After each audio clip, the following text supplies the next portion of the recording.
everybody. Welcome to this meeting of the Department of the Premier. I just want to welcome everybody. I have not received any apologies as such.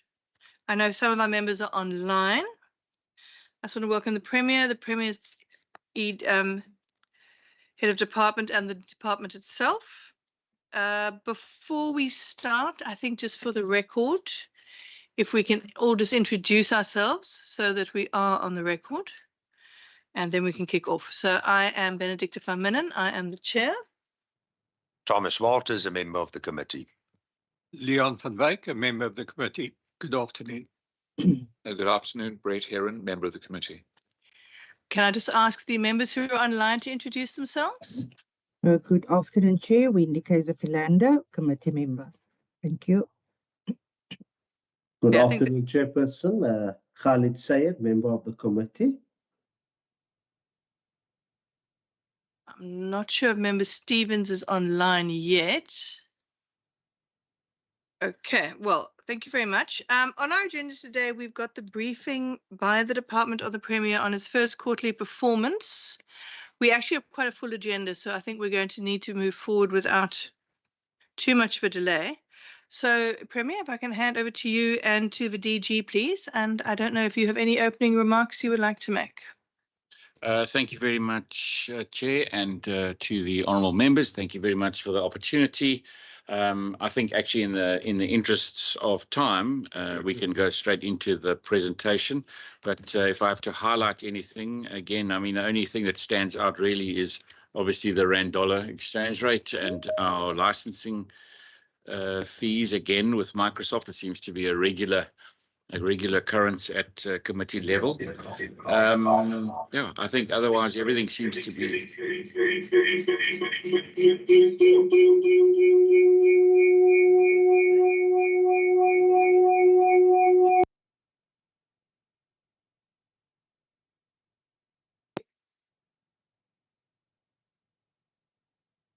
I think if you look at our spending as a measurement tool, I mean, it all looks on track except for that outlier. So perhaps we should just get straight into it, and the questions come out of that presentation. So I'll hand over to the DG. Chair, good afternoon. Also good afternoon to the members that's in the room, and also good afternoon to the members that's online. Maybe just a quick introduction. Who we have in the room here, all our program managers. And we've also got Johan in the room. He's responsible, obviously, for our culture program, and all the other program managers have dialed in. So we've got the program manager for program 2, program 3, which is Louise. Program 2 is Zenith. Program 4 is Sean, and program 5 is Henriette, and then Lucas Buter is program 6.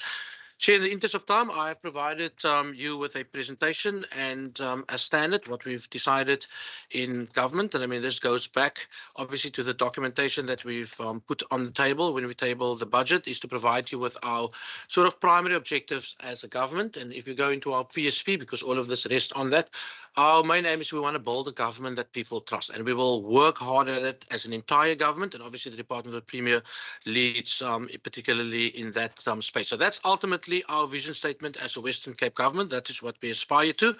And our OPEX priority, and Premier said it how many times, is we want to grow the economy, but not just growing the economy, but we want to have an economy that also creates jobs, and we want to equip the people to actually, or the people in this province, the residents, to actually get those jobs. That's premised on 4 key priorities: growth for jobs, safety, educated, healthy and caring society, and then also innovation, culture, and also governance. And the Department of the Premier plays in across all 4 of these areas, because we obviously enable this government, but particularly we play in the space of innovation, culture and governance as a governance institution, together with the departments that's responsible for governance in this province.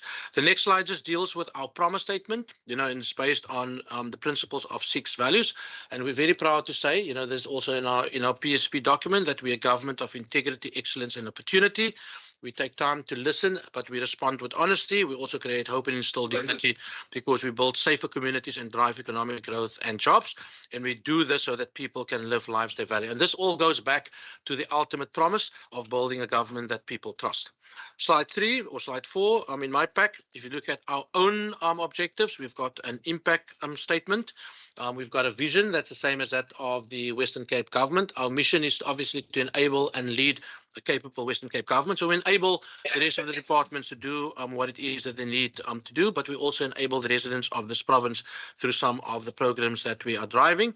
And all of it is based on our culture, commitments around caring, competence, accountability, integrity, innovation, and responsiveness.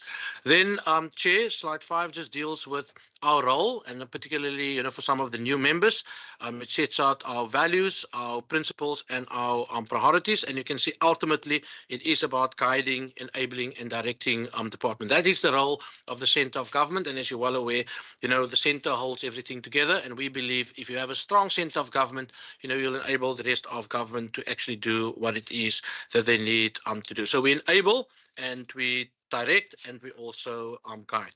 Chair, then slide 6, from slide 6 on, we deal with the first quarter performance.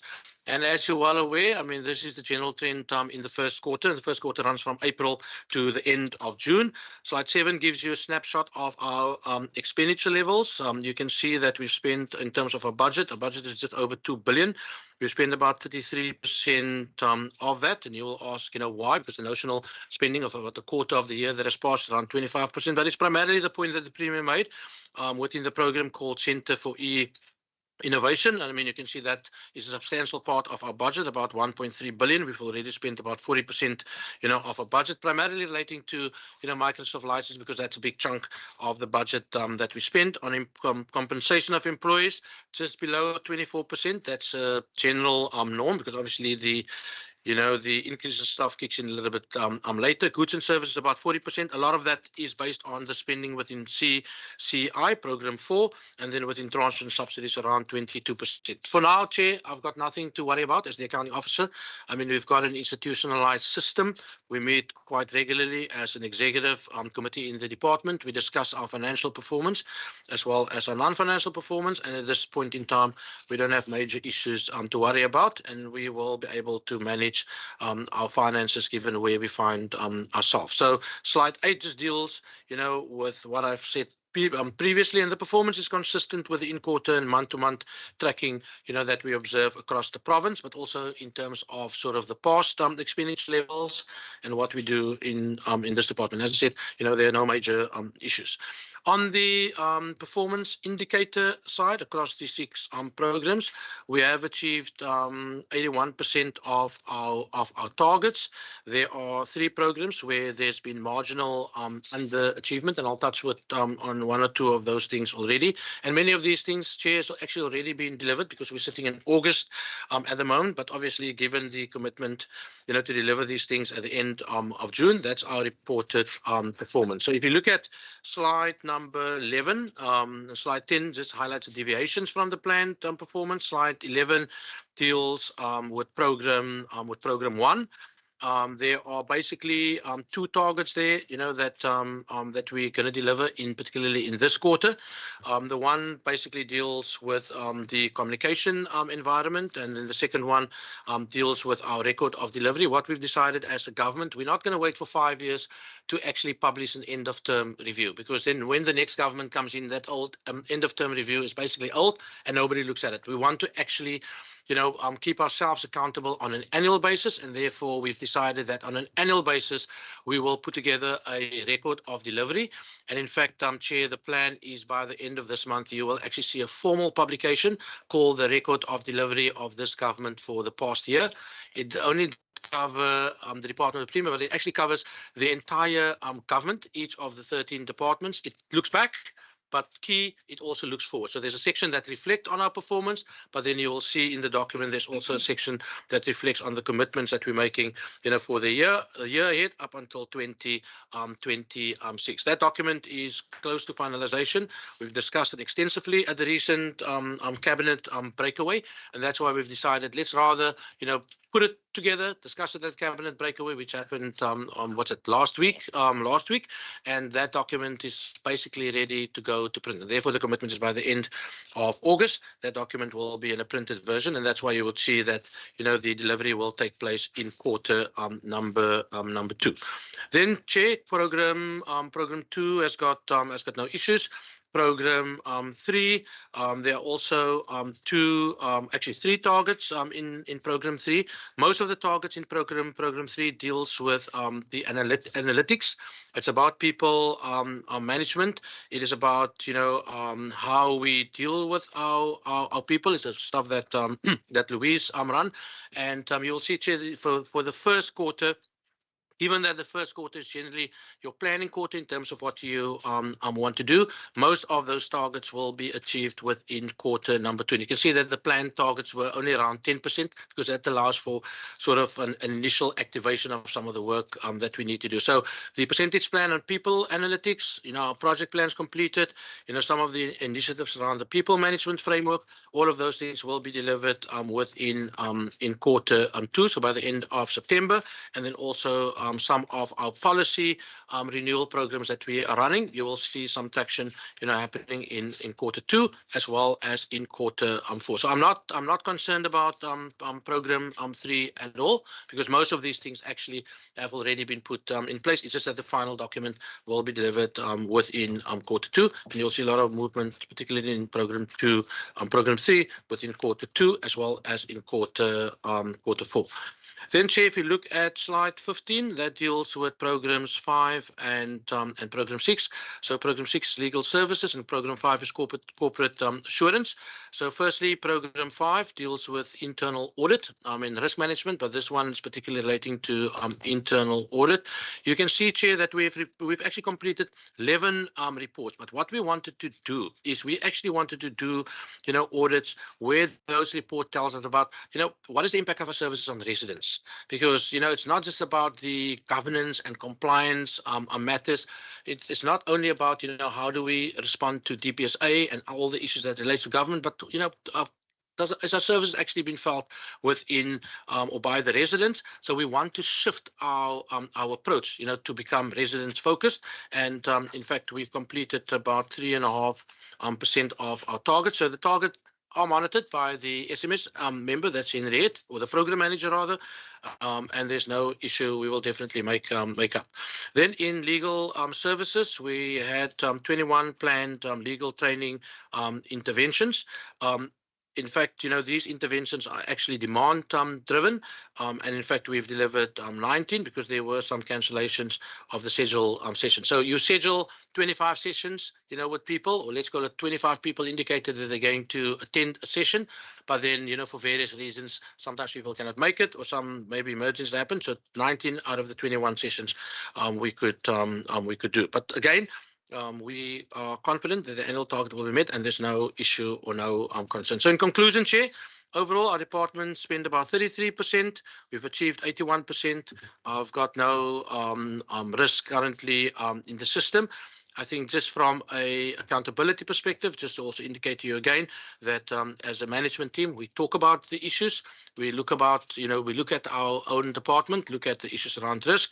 And at this stage, there are no significant risks to report in relation to the Department of the Premier. So, Chair, so that takes responsibility or key responsibility for our first quarter information. And we are open to any questions and comments. Thank you. Thank you very much. Right. Is there anything else that anyone in the department would like to add before we open for questions? Great. Thank you very much. Okay. Do we have any questions? Yes. Member Walters? Just page 12, targets not achieved, program 1, the number of Western Cape Government transversal internal communiques created and published. I'm just interested to hear what the background to that is, what the transversal programs are. Maybe if you can just expand. Chair, transversal programs generally deals with the whole of government. So we've got 2 forms of communication. We've got an internal communication called the dot pulse. So if you pick up a dot pulse, that focuses on the Department of the Premier. Then we've got external communication, and that's to do with what's happening in the entire government space. So if you walk around our buildings and you see a For You magazine, For You magazine covers the entire Western Cape government suite. And that's basically the difference between the two. And the document that we're talking about, that I spoke about earlier, the record of delivery obviously reflects the entire government. The intention was, as I said, to publish that by the end of the first quarter. That's the end of June. And you also know, Chair, with all the changes and all of that, we decided that we first want to take it to a full cabinet, have a full discussion, because it speaks about the delivery of the entire government as a government system. And that meeting took place last week, so we're ready to go and publish it. So, but that's really the difference between the two. Pulse internal, For You magazine external, and there's a lot of For You magazines outside, and the contribution generally comes from all the departments. Thank you. I think let's just hope we don't misname it the You magazine rather than the For You magazine. Any other questions in the room that we have at this point? Online, I see we have Member Syed. Member, please go ahead.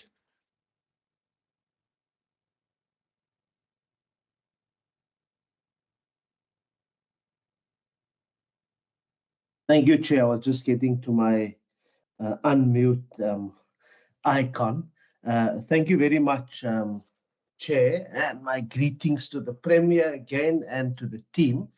And let me thank the DG for the presentation. I think what a comprehensive presentation. I just wanted to get a sense on page 11 or slide 11. I wanted to know there are basically, I mean, we've got reasons been given for deviation. There's a number of reports on improvements in public trust, that particular indicator. I just wanted to know, could we get a sense as to who are the researchers? Is this work being done inside of the Department of the Premier, or is there a particular company that's been doing this work to basically ask those questions? Also, we've not been, I mean, I just wanted to get a sense as to how will this particular questionnaire upon which these targets are based, how will it contribute to improved service delivery? Yeah, and also how was that particular research team chosen, if indeed it was outside of the department? Just because, I mean, I'm not necessarily aware of the committee having received a briefing before this particular questionnaire, but not that it's necessary. Thank you. Then the other question I had was on page 12, Chairperson, Program 1. I wanted to get a sense is what exactly is a transversal internal communique? What is the content? I mean, what is the content of these communiques? Will it be published for the public to look at and to engage with? If these if the centers that the department is talking about, e-innovation center, is basically operating successfully, given the huge budget, why is it not possible then for the report to be finalized and submitted to the provincial executive? To the provincial executive for adoption in the first quarter. Also, will the report be presented to the committee also for approval and for adoption for accountability purposes? Can I go on, Chair, or do you want me to ask my others later? Is 2 enough for now? I think let's cover those and then I can come All back right. to you. Thank you very much. Yeah, I can respond. Let me start with the second one. The report, in terms of the second question, will definitely be published. It will be a public document. As I said, it's in its final stages, because obviously we just do the final editing and stuff like that, and it's been discussed by cabinet, so it will become a public document.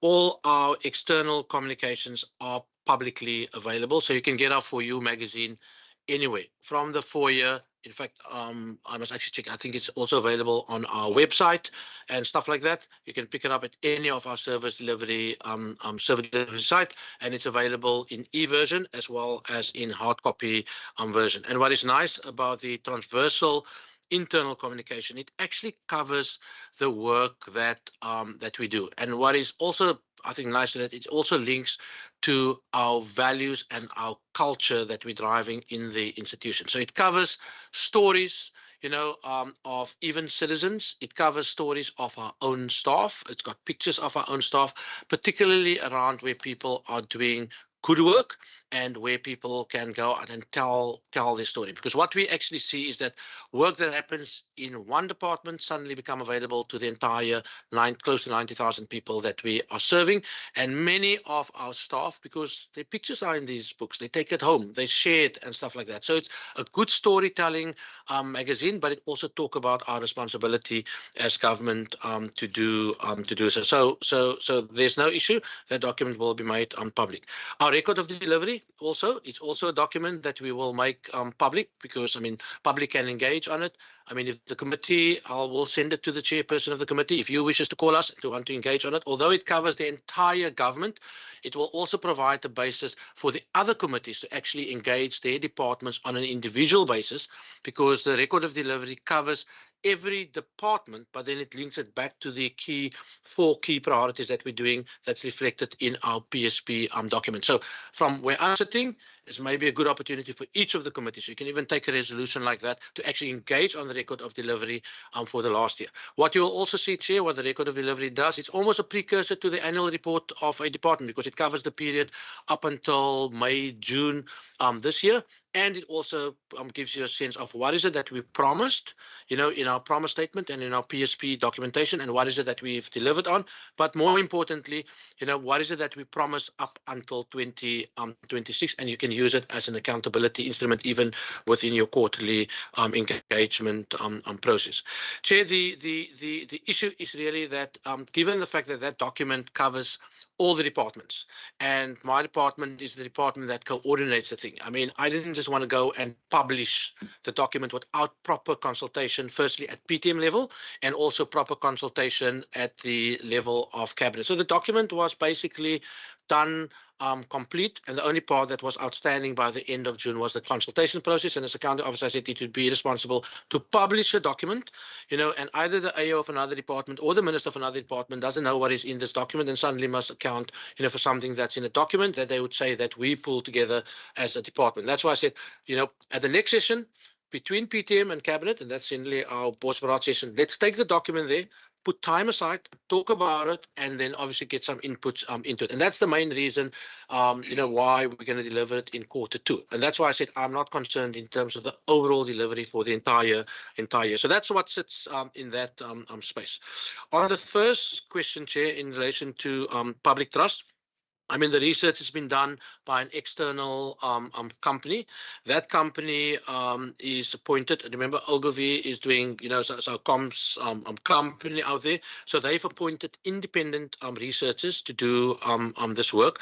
The questionnaire is based on what comes from the public. So the typical question would be like from the public would be to say, what is the number one issue that bothers you? And then there were like 10 things. So people would say it's maybe energy, or people would say it is joblessness, or they would say the economy is not growing, or my children don't get an opportunity. And there's a range of questions that's been asked where people could respond to independently. And we took this research and we said, okay, how do we now respond as a government, and how does this research actually talk to our four major priorities? Chair, and by far, and if you think about our four priorities, it's not stuff that we've developed or thought out in government. This is the stuff that comes from people out there.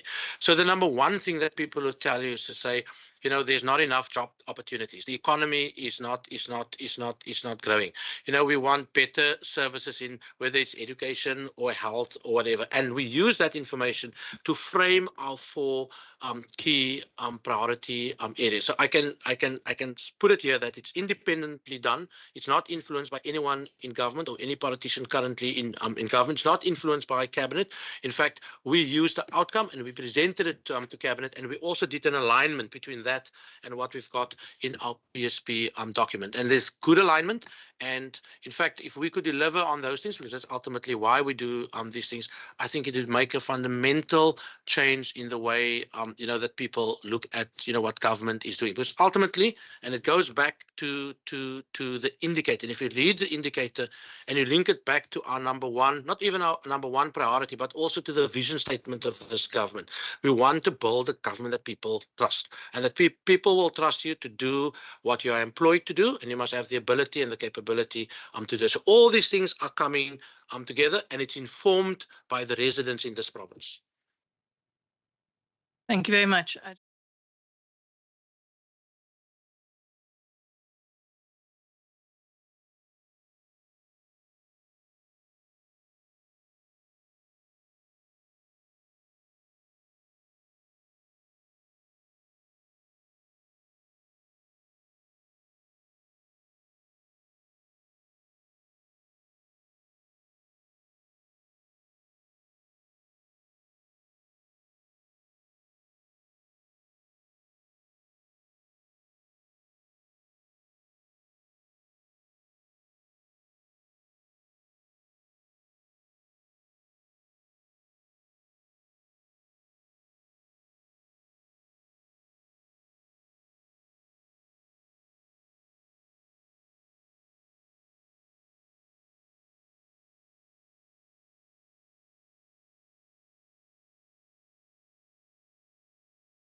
Impact on the exchange rate. So we always highlight it as a risk in our system, because all our payments are dollar denominated in dollar. And so what we've got on an annual basis, we would watch the rand dollar exchange rate, and then obviously after consultation internally, and we also have discussions with our banker and stuff like that, we're looking at so some of the forward projections, and then we decide, okay, it's the best time now to pay it, given all the external risk and stuff like that. And I mean, if the rand dollar exchange goes against us, we normally approach the treasury, because it's seen as an unforeseen and unavoidable event. And the agreement is also, if the rand dollar exchange goes in our favor, that we would return the funding to the revenue fund, because it is literally out of our control, because we've got about 25,000 MS licenses in the system, and it's stuff that we need to cover obviously on a 3-yearly basis, but it's spread across the 3-year period. Thanks very much. Are there any other further questions in the room? Not at the moment. Member Syed, you indicated you had another question. Yes, Chair. Thank you very much. In fact, I've got quite a few more, but it's fine. I'll start here with page number 13 of the presentation. The indicators, in my view, suggest a bit of a disjuncture between the budget allocation and the spend on Program 4, e-innovations. I just wanted to get a sense, based on that and what has been stated here, which employees are being targeted and why. That's my question in that regard. Then going on to slide number 14, program 3, targets not achieved. What is the planned policy renewal program? What policies are being renewed? How many policies basically are being reviewed? And why is the indicator a percentage target as opposed to a number of policies? I just wanted to get a sense of that. Can I go on, or should I hold the next few back, Chair? I think go on. Okay, then taking us to slide number 15. I just wanted to get a sense as to, if we could just get, what is a resident-focused internal engagement? If that can probably just be explained. Why is the indicator also a percentage and not a number of internal audit engagements conducted? Also, how does one justify using money for a resident-focused internal audit on that amount of reports? There's not many reports that are stated there to do with the transfer payments that are DPSA related. Then my second part on that page would be, what is the rationale for legal training of employees of the Western Cape government? I just wanted to get a sense of that. Who are these employees? Which lines do they serve in? Which units do they serve in? Then also just a sense as to, I don't need to go into detail, but a sense as to the kind of issues that they're going to be trained to basically deal with, because we are seeing that quite a number of matters are going to court now. Then my next, which is my final one, when and for whom were the 19 sessions held? I just wanted to get a sense of that. Thank you very much. That's it from my side, Chair. Thanks. Thank you.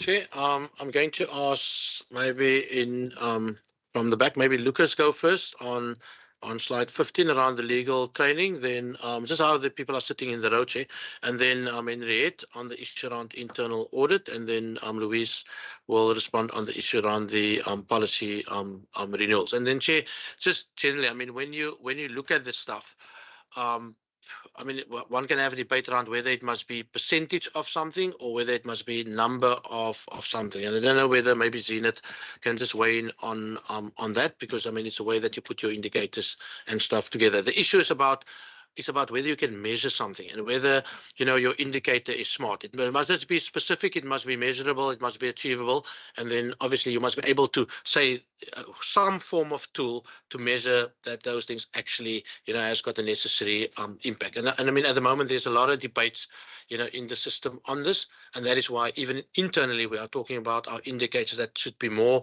targeted to the changes that we want to see out there, and particularly the changes in the lived reality from the people that live in this province. So Lucas, then Henriette, and then Louise. Thank you. Good afternoon, Chairperson, and thank you, Member Sayed, for the question. I think just on the rationale, I think it's fair to say that the Western Cape government, like all governments, is a heavily regulated space, and it's compliance heavy. And as DOTP and as legal services, we would like to not only be reactive. You don't just wait for people to ask you for advice or to ask you to assist. This is part of our kind of like reactive arm of delivery, where we would like to kind of like obviate the need for people to approach us when they need legal advice by giving them training in very specific areas of the law, which is also based on some demand planning. So we always also get from departments, their sense of the training that is required. We also access things like the internal audit the audit reports, internal audit reports, and our biannual report to Provincial Cabinet to see what the trends and risks in the system are. And all of that then informs a kind of like a training program for the year. It's not always possible to deliver exactly as per the program, as we saw in our slide earlier, because sometimes, you know, you would be doing more training sessions in one quarter, but maybe less in another quarter, and that's all dependent on departments' availability. But we like to see ourselves as really enabling and empowering our staff to understand, you know, the regulatory environment, so that, you know, we have better compliance and better governance within the Western Cape government. So the training is presented to all departments, but we were also given some additional capacity. I think it was 2 years ago, DG, to expand the scope of training that we now also offer to municipalities. And now with things like Teams, it's much easier to get a lot of people in the room. So we would often combine municipalities and actually, let's say, deal with 3 or 5 or 8 of them in one training session. And then just on the subject, sure, it's a broad range. It's a lot to do with supply chain management, specifications drafting, and bid evaluation. We also have courses on the Protection of Personal Information Act, PAJA, access to information, contract management, and then we also design bespoke training, you know, when departments actually ask us, when they identify a need or when they see a particular business area at risk, they would often ask us to design something very specific and bespoke for them, which we also do from time to time. And as far as just who attends these sessions, it's really all of the departments. In other words, we offer, at the beginning of the year, we indicate what we are able to provide, and then departments nominate officials to attend those sessions. So it's transversal, it's cross-cutting, and we generally have representatives of most, if not all, of the departments in our training sessions. So yeah, it's both provincial officials and municipal officials to the extent that it's possible. Thanks. Good afternoon, Chairperson and members. So to respond to the Honourable Member's question, I just want to step back a little bit to say internal audit is the function within a department that makes sure that sufficient process controls are in place in a business process, so that when you actually execute the process, that it doesn't open it up for any misuse or any deviations. So as Lucas has also said, internal audit likewise is centralized in the Department of the Premier, serving the entire province. So then to specifically answer what a resident-focused internal audit is and how do we actually justify doing that, that is we wanted our focus to move away from the predominantly financial approach because that is covered by AG in the biggest portions. So we wanted to focus on business processes that directly touch our residents, so that we actually make sure they get value for their money and that processes that serve them are efficient and effective, and they actually meet what was intended. And the few examples that I've quickly thought about is pharmacy processes in hospitals we looked at, and you can see how time is reduced waiting in queues. We looked at the learner teacher study material, so it's the books and things that goes out to schools. And recently we also have embarked on looking at the, what do we call it, the automation of processes. Sorry, I'm struggling for my words. So one thing specifically that we looked at recently was the agriculture information management system that serves the farmers of the province. So yeah, so that is the processes that touch our residents. Yeah, Chair, in terms of the policy renewal program, it's a big program, so I don't have it here with me. But what we make provision for there is either new policies that we need to develop, or it is reviewing current policies and see if it's still in line with the Act, the regulations, or new directives coming out of DPSA. And then we also have policies that go into consultation phase. So when it's developed, we go to departments, and we go to PTM, and we go to the unions to consult our policy. So it's in 3 phases, but it's a big program, so I can provide the program if necessary. I think that's it. I think I've responded to the issue around. Oh, Zina, do you want to say something around percentage? So thank you for the observation on the indicators. Where there is a percentage, in the TID, there will be definitely the method of calculation. And when there is a percentage, one look at the numerator and the denominator. In this case, the program look at the basket of risk, and the TID spells out what the numerator is and what the denominator is. Although, yeah, it's they're not necessarily reports, but the focus on the risk that is focus on the resulting effect on the citizen or resident. Thanks. Chair, I think that's it. So you can see overall, Chair, we're trying to move away from a compliance approach to things to more to a performance approach, but with an ultimate focus on improving, the state of the residents. And I mean, Zina said in her space, you can have one of the two number or percentage. It just depends on what you write at the back in terms of the measurement. Right, thank you very much. Okay, are there any further questions or any follow-up questions? Member Syed? Yes, Chair, thank you very much. And let me thank the department for the responses. And I just wanted to know whether we can safely assume that given the amount of training that is being provided to the departments and municipalities, that we will not see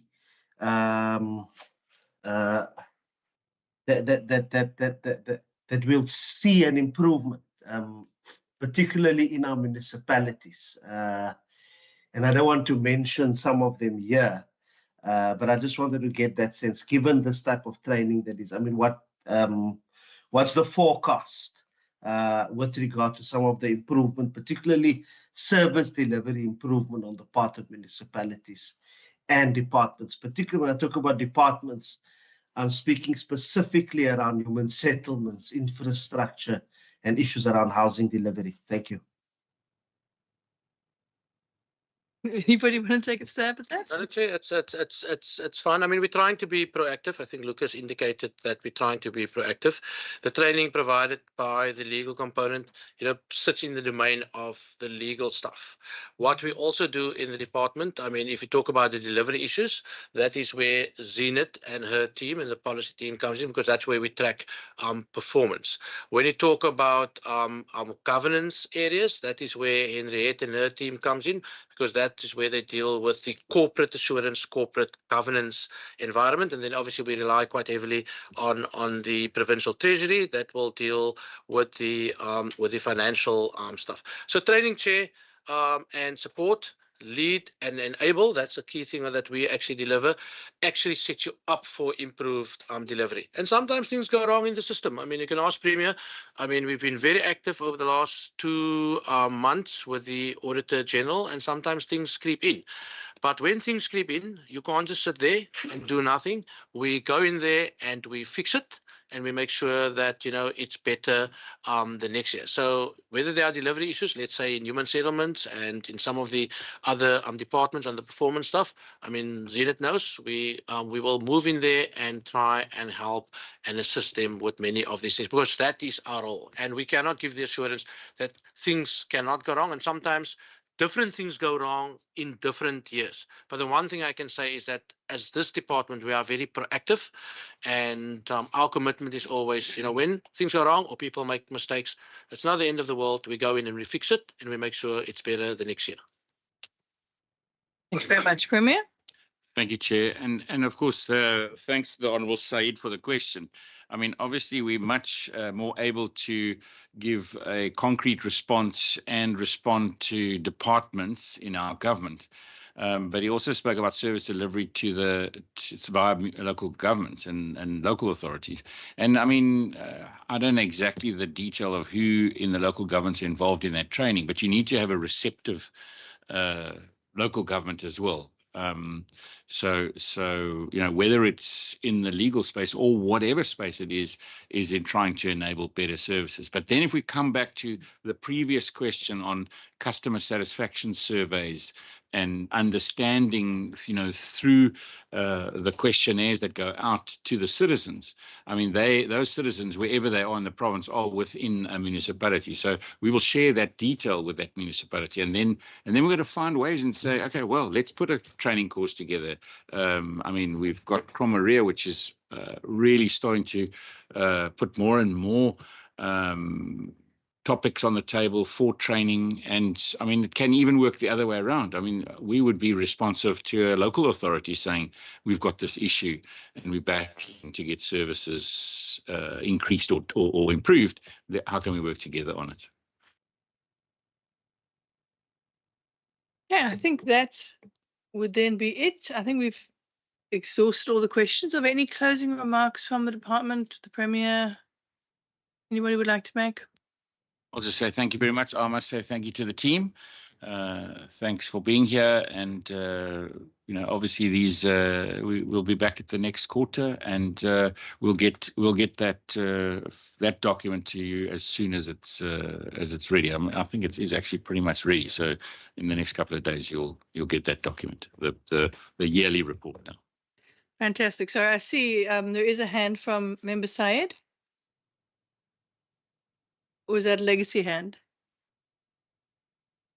No, thank you, Chair. Sorry for taking you back. I just wanted to get a sense, and I'm not going to be too long. Given this emphasis, and I thank the Premier also for his response, given the emphasis on training and linked to service delivery, I wanted to get a sense then, will we then see, given some of the constraints in terms of budgets, will we then see departments then still having basically budget allocations, or will this impact on the actual budget allocations of departments for training of their employees, given that the Department of the Premier is putting so much into training? I just wanted to get a sense of that.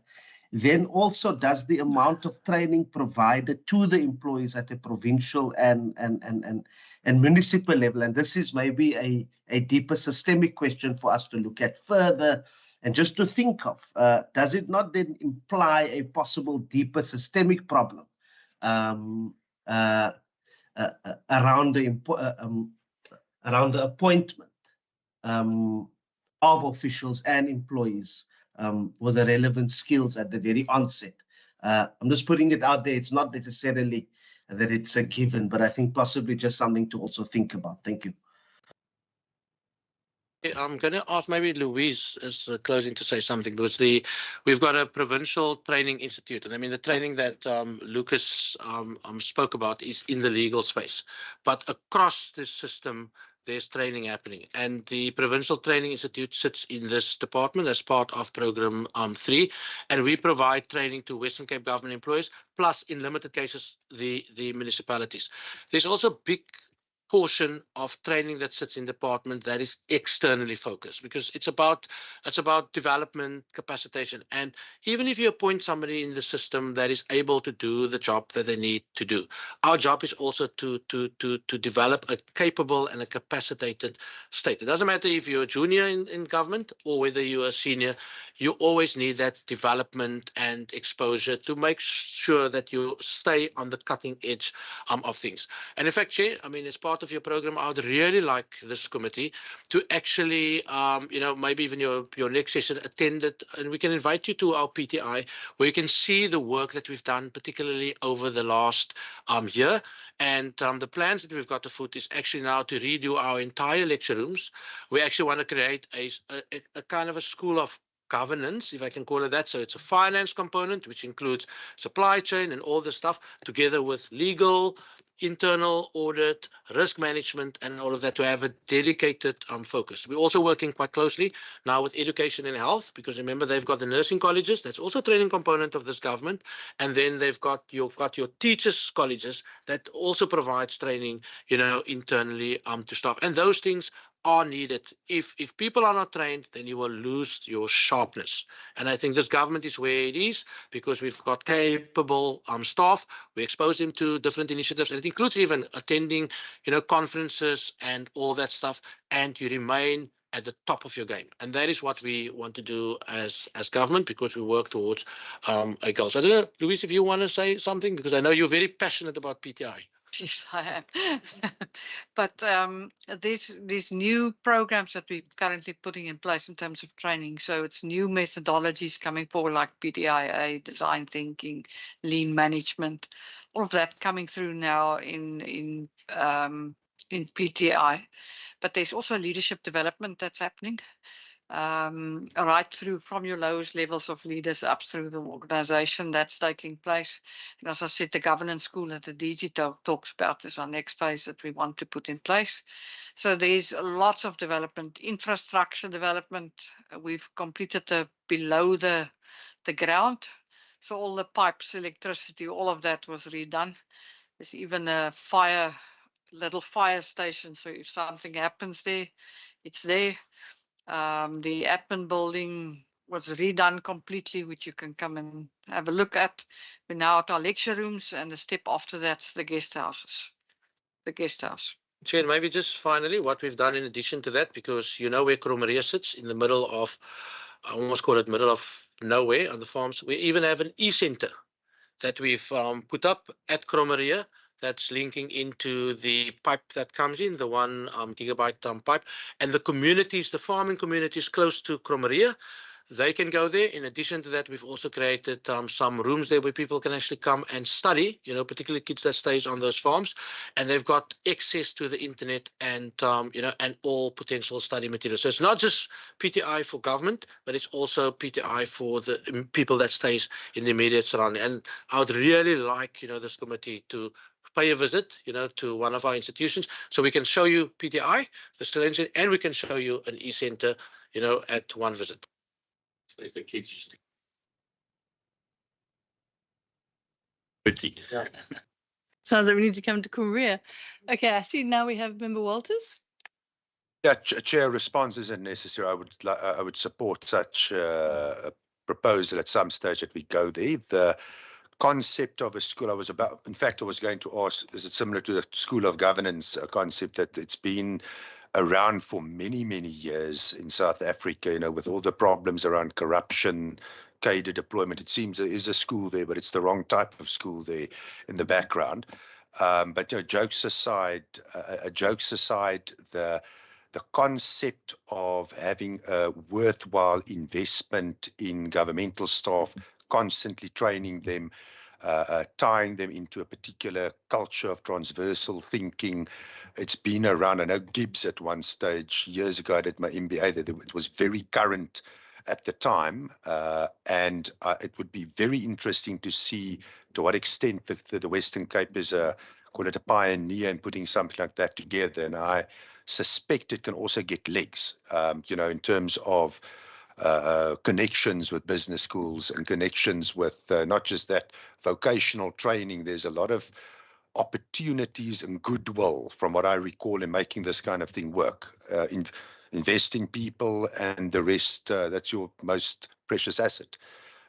So I would very strongly support us having a closer look at particularly the Provincial Training Institute.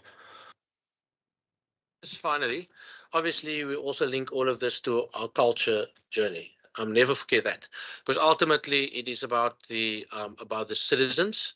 And in fact, we're currently busy developing 3 sets of videos linked to our culture journey, where we actually use our own staff to teach other staff how to deal with people when they approach the front line. So it's very exciting. So these things don't just happen in little blocks. It's actually an entire system that is coming together. And maybe just a final comment on what Member Walters indicated. We have these relationships in place with the universities. I mean, University of Stellenbosch is a key partner because they've got a School of Public Leadership. We also have relations with the University of the Western Cape because they also have a School of Government. And recently we've signed off an agreement now also with one of the colleges out in Paarl, Wellington, you know, to actually strengthen particularly leadership development, change management, and just, you know, make people responsible for what they do. I mean, if you spend 60% of a 90 billion rand budget on people and you don't invest in them, I mean, it's an absolute waste. So that's your biggest asset. Remember, Walter said, invest in them, and you will see the benefits flowing to the people that live in this province. Nobody else. It's not about us as government, but it's about those people that we serve. I think that's a very good point. I see I have a final question for Member Sayed, because we do still have quite a lot to push through, Member. So I think just ask your final question. No, thank you. But this is my final one, and it's linked to Member Walters actually prompted me on this one. So he's the culprit here. No, it's just on the issue of the alignment with the National School of Governance. He mentioned the National School of Governance. With this particular school coming in, I mean, is there alignment? Is there synergy? Is there an engagement with the National School of Governance in this regard? Thank you. Louise, I'm going to give that to you, Ben. Yeah, that's exciting. Yeah. Yeah, there's a very good relationship between us and the National School of Government. Some of the programs we roll out in the Western Cape Training Institute, they're also linking up us with international universities, which we've also utilized. There's already a visit to China that was completed. So Singapore has been done. So we're linking up with international universities also through National School of Government. Right. Thank you very much. And again, thank you very much for being here and for coming to brief us. And we look forward to the first edition of You magazine, I suppose. Thanks very much.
All right, colleagues. In accordance with the Standing Rules 721 and 2, we should now consider closing the meeting to make a decision regarding the briefing and the vetting results. The Protection of Personal Information Act and Section 282 of the Constitution of the Western Cape are relevant to this. And then we can discuss the vetting issues. Is that in order with everybody? Procedural officer, do we need to wait for confirmation that we're offline? Yes, Chair. Thanks.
Right, we're back, everybody. With this is now the open session, considering and adopting of the draft committee report on the appointment of the Western Cape Commissioner for Children.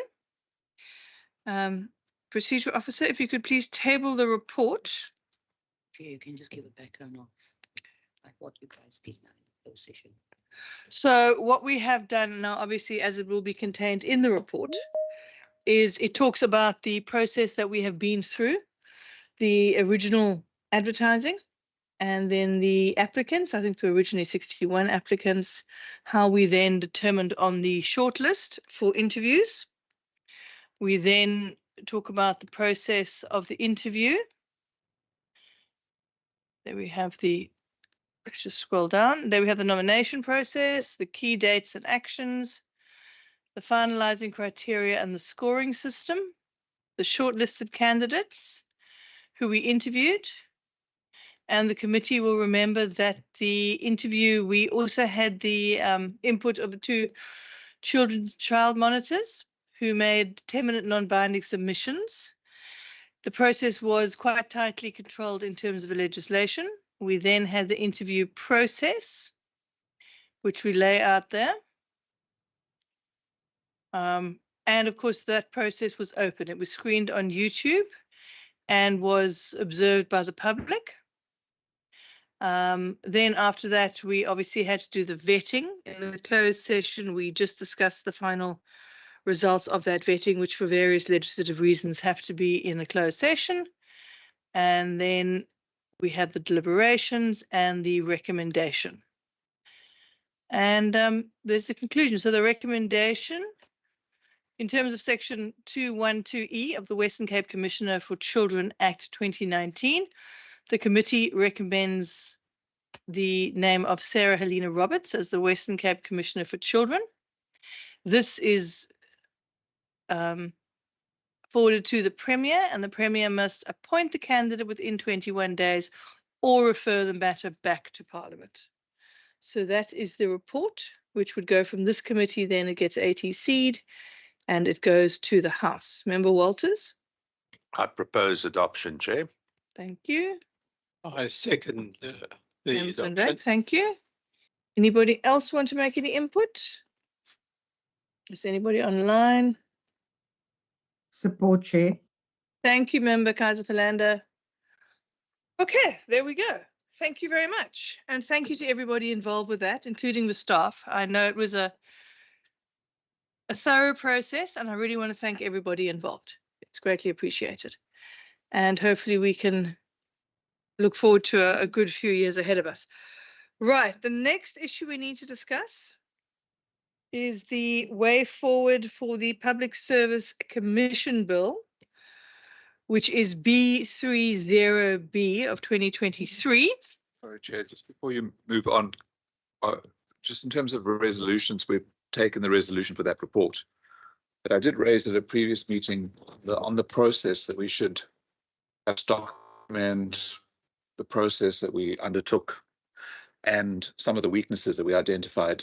And I don't know if we should take that resolution that work happens, so we leave something for the next committee, and how long it should take and who will prepare it. But I'm afraid that if we don't take that resolution today, we'll probably forget by the time this term of office ends. I think that's a very good idea indeed. Is there any input into that? Member Walters? Chair, it sounds to me like there should be maybe in a future committee meeting or the next committee meeting, we should perhaps it should be under the item of, and I like the way it was expressed, suggested improvements to the process, that we have something on record for the future. And I would like to second the proposal that Member Erin is making. Thanks very much. I think it's a very good idea. I'm resisting the temptation to say, but as you volunteered, feel free to start writing. I think maybe the best way forward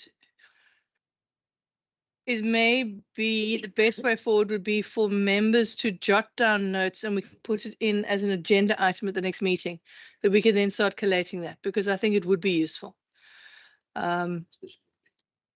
Yeah, Chair. Yes, I think the issue of the vetting is useful, and the issue of the weighting, I think, is useful as well. So I think that could be useful. Chair, myself and Johan also said that because there's no SOP, we will draft something and about the process, and then members can just maybe identify gaps. Okay, so then we'll formally resolve that this will be an item. I don't want to say at the next meeting because I know we're a bit tight on meeting slots, but in the next couple of meetings, and members as well as procedural officers we can put something together. Thanks very much. Okay, back to the next installment on the Public Service Commission Bill.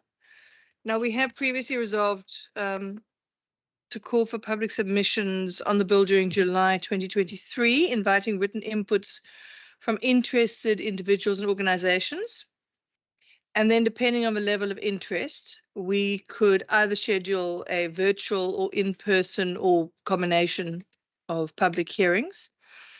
I see that we have received written submissions from Overstrand and Mossel Bay, as well as from the Western Cape government that they will submit written input. In terms of the public participation, the communications plan to solicit inputs was on the website, the Nevo slider on the homepage with the graphic and relevant information, and the bill was published on the site. There was a media alert calling for submissions distributed via the WCPP media database, which covered radio stations and newspapers, and advertisements were placed in Die Burger, the Argus, and Vuyokani.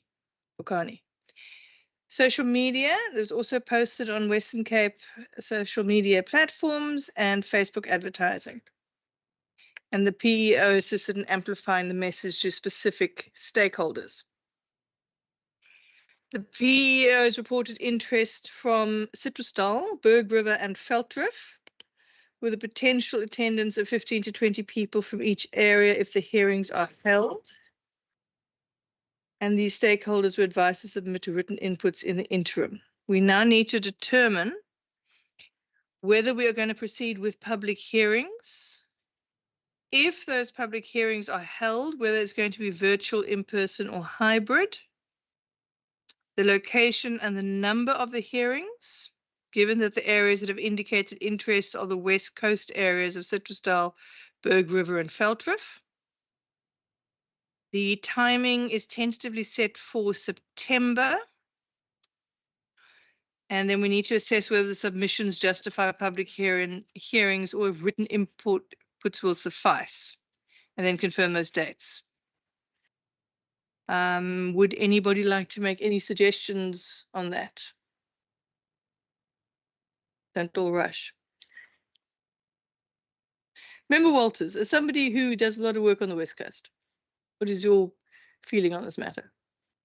No, I think it should all be in Matsikama, and we should have the entire discussion about my constituency. Now, Chair, the one thing that gives me pause for thought is the comment that we should look at the written submissions first, and then on that basis, determine the public participation. At the same time, I mentioned in a previous committee meeting as well, the formula that we use with the library bill that was not particularly controversial was that we had one meeting in the western part of the province, another meeting in the eastern part of the province, and we had one meeting in the metro, and then we also had an online meeting as well directly after the meeting in the metro. I would suggest that as maybe a starting point for a discussion. I do think that we should be looking at just testing the hybrid format as well. And let me also just qualify what I'm saying there. I don't think we should do public participation by simply sending people links. That's not what I'm proposing. What I am proposing is that we should start exploring actually having different venues where different people in the whole of the province can get together and then link up to a hybrid program that we can in fact reach more people. So it's not idea with a hybrid, or call it a online model, is not to limit public participation, but actually to expand it and make it more valuable. But I don't think we're quite there yet. If we look at the experience we had in my committee, I would suggest that we test it like we did. We have 3 physical meetings, and then just again have an online session as well, just to test the uptake. Just to remind the committee that we did, of course, have the public hearings on the 2 connected bills. We had a live hearing, if I remember correctly, in the chamber, and we had people coming down from Veldrif and the West Coast. We had a hybrid meeting, and then we had an online meeting.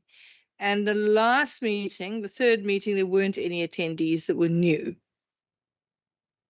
So the interest was the live meeting here and then the hybrid meeting. That was 2 bills. Are you suggesting that we have 3 hearings on this bill? Chair, I seem to be causing confusion in the committee today. Okay, let me also keep it simple. I think you can't win at rugby.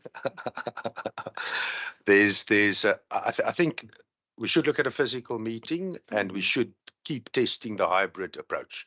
That's my essential input. The rest was a bit of reflection based on my own committee, but that type of approach I would suggest. Would you suggest the physical meeting be here in the Western Cape government as central, or should it be in the area where we've seen interest expressed, like on the West Coast? Remember, Heron? I wanted to ask before you asked the question, how do we measure the interest that's coming from the West Coast? How do we know that there's this interest? Was it? Yeah, we've had the PEO reporting interest from stakeholders requesting public hearings in Citrusdal, Berg River, and Veldrif. But how? Can I? Yeah, please. Okay, Chair, through you. So PEO has a database, a stakeholder database that when there's a bill, they send the bill out. And there has been a liaison, and the liaison informs the public and say there's a bill. So I got emails directly because the ad is sent to them with the bill, and those liaison officers will say, I've got 15 people that wants to come to Cape Town. I then said, we're not necessarily having public hearings, we're just checking interest on the bill, and if they can make written submissions, and the committee will then sit and discuss the inputs, and then the committee will decide whether they will have hearings or not. And yeah, so they not necessarily made input yet on the bill.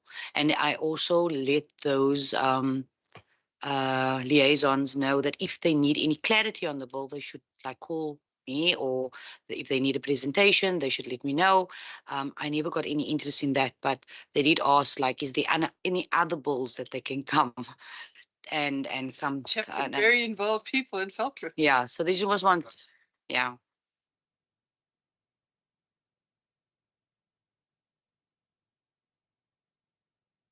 I'm just trying to think on how best to deal with these matters. And I think those of us who've served on, for instance, matters relating to, I think it was social development, that we had a fair amount of interest at one stage, and and the social services one, you're likely to find a lot more citizens wishing to give personal testimony, where one is dealing with something that is it's almost more theoretical, if I could call it that. Possibly we are not there in doing pure online meetings, and what I've just been wondering is whether one does not set up across, for instance, the East, that will then say we would have a hybrid link. In other words, people could arrive at a facility in, say, a George and a Caledon, for argument's sake, in the East, Um, and that would then be connected into other persons that are possibly sitting online. That through that mechanism, one could at least hear views from different places, possibly have something similar on the west. Whether it be Saldanha and Malmesbury, for argument's sake, and somewhere Worcester also being in the mix, that would then give opportunities for people to get to a certain area that might be a lot closer, where you could then have screens that they could witness what was taking place in other areas. And I don't know what the technicalities are in terms of technology and how one would do that, and whether that would be cheaper than setting up physical meetings in various places. Are you suggesting that we, for example, I'm just trying to think how it would work on a practical basis, have a hybrid meeting hosted in the chamber with links from East, West, and Central?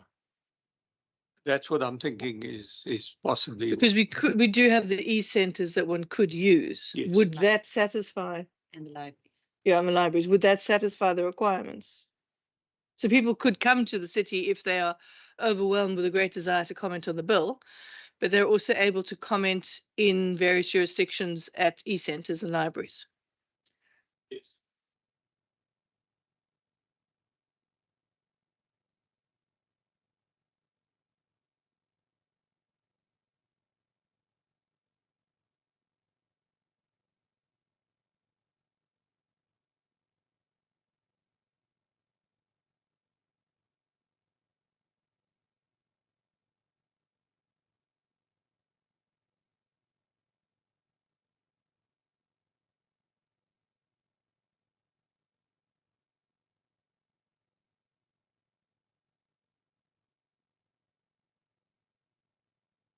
Okay. I'm trying to think on a practical level and to get proper input from people. So we have received some input, most notably from 2 municipalities, and there will be input from the Western Cape government. We're really talking about the public side of things. If one had a hybrid in the chamber,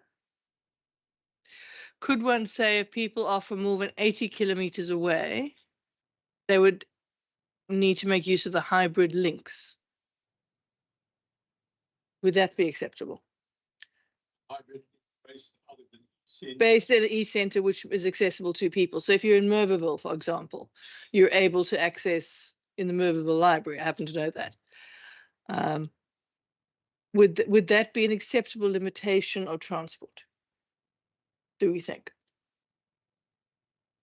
Anyone? Yes. I think so. I think, Mm. I mean, we understand the bill's not controversial. It's not necessarily, I mean, once people read it, are they really going to be interested in it? So I think that we should minimize the cost aspect. I agree. Because if we're going to bus people in and provide meals and all that, it's going to be a very expensive exercise when the bill doesn't really warrant it. Yeah. Okay, so the committee would then agree on hybrid meeting based in the chamber with links in East, West, and possibly Worcester, and people who are more than 80 kilometers from the chamber are requested to make use of that link. I think that's, I mean, it's not a controversial, socially charged bill. It's relatively routine. And then can you find us a date in September? Possibly we can do that, please. I know also these things tend to have very short return dates because they love telling us at the last minute. Okay, then we need to do the consideration and adoption of the draft committee meeting minutes of the 23rd, 25th, 4th, 5th, 8th, and 18th of June. Can we just screen those?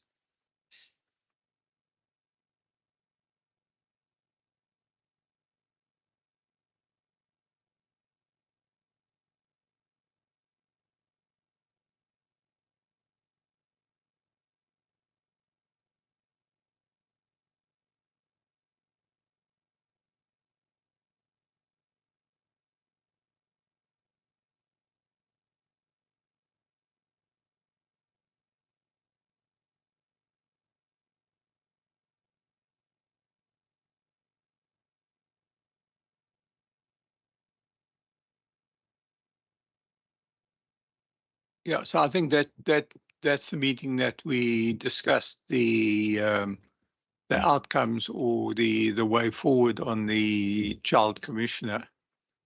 I don't know. I'm happy to propose that.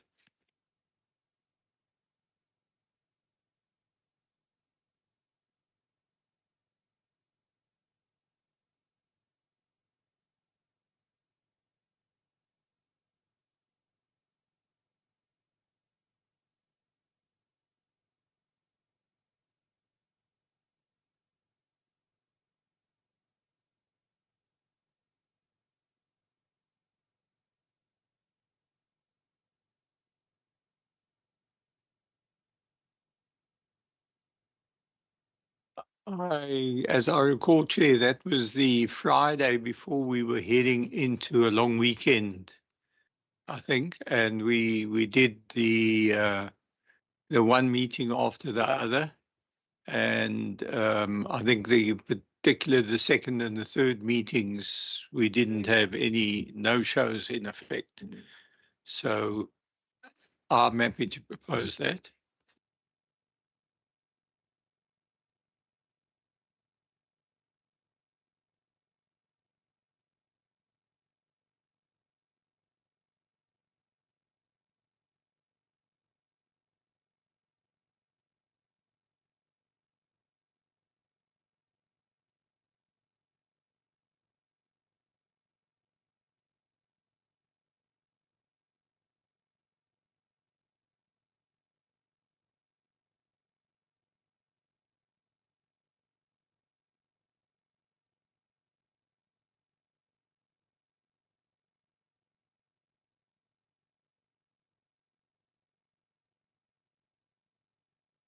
I'm happy to propose, yeah. Second. Oh, great. Then 18th of June, I think that's the last one.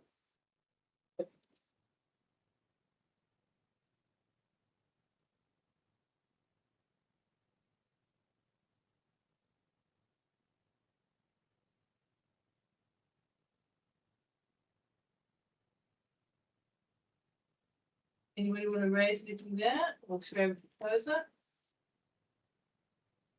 it? This related once again to getting the vetting done. I'll propose adoption.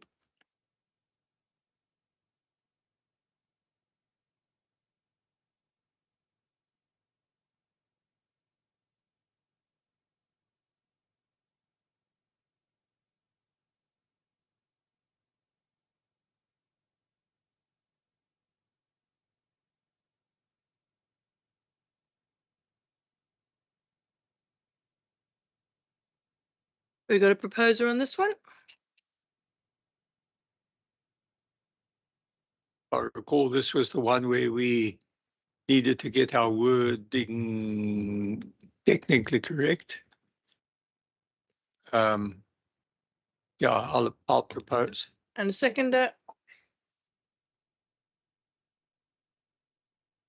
And now point 7, second last. Consideration and adoption of a draft committee quarterly report, April to June.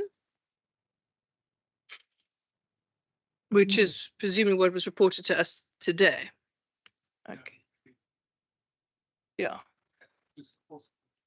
Okay. Yes, you're right.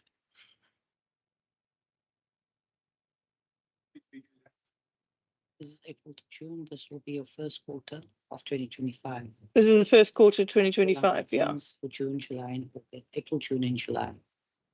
It's the meetings and everything. Yeah. All the meetings for April, May, June. Okay, proposed, seconded. Okay. And Chair, just want to note this what it's looking at, like that's the budget allocated, the expenditure to date and available. Date was for all those yes public hearing. Yeah, that's public hearings are expensive. Let's see. That was our expenditure. Yeah. Okay. Right. That's it. That's it. And then resolutions we've done. Okay, and then so then going forward, we need to discuss the issue at one of the next meetings, obviously, of the report. Yeah. Obviously, the report on the report, as it were. On the process. Yes. For the Western Cape Commissioner. And then let's also consider what was brought up earlier about the training centre Yes, the oversight. and the e-centres. The oversight. Yeah. Right, thank you very much, everybody. There's nothing from the presentation, Chair.